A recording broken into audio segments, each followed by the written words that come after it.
Hello, I'm Laura. I'm 32. I grew up in Parkes and I live in Dubbo, New South Wales. My mental health journey started when I was about 12.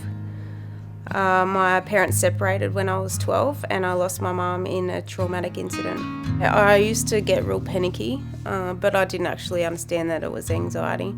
I didn't sleep a lot.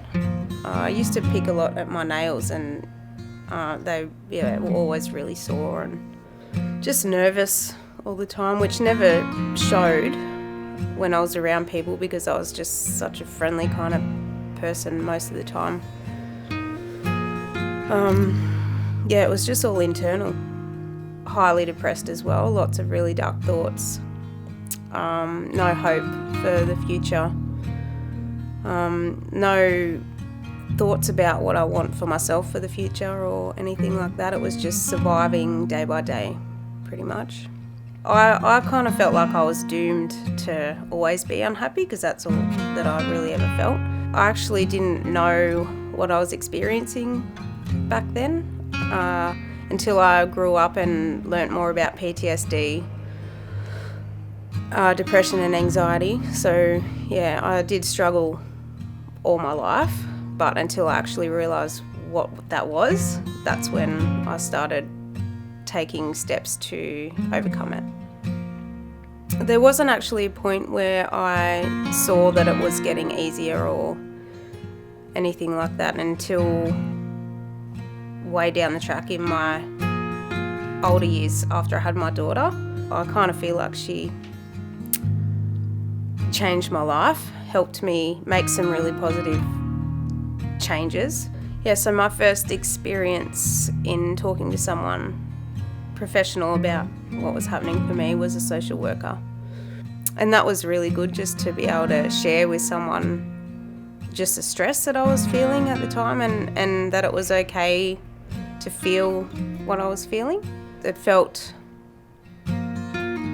enlightening, I guess. To me, my mental health journey has always sort of come in cycles. The things that I notice when the cycles sort of start for me is I don't get much sleep. Mind going 1,000 miles an hour and, trying to solve all the world's problems and how to save the world the next day and all that kind of stuff. But that's when I start to notice things aren't going too good.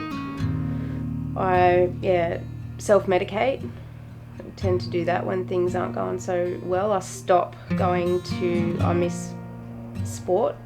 Like I'll miss a game here and think, I just won't go tonight. Or I isolate myself as well. Stop answering phone calls. I get really busy. Now I think I notice it a lot more. I know that this is what's happening, and take the time to slow down. Have a bath.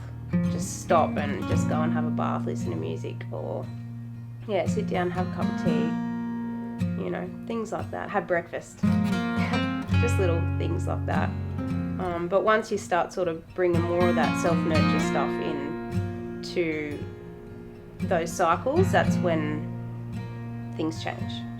But I think the hardest part about help seeking is yourself.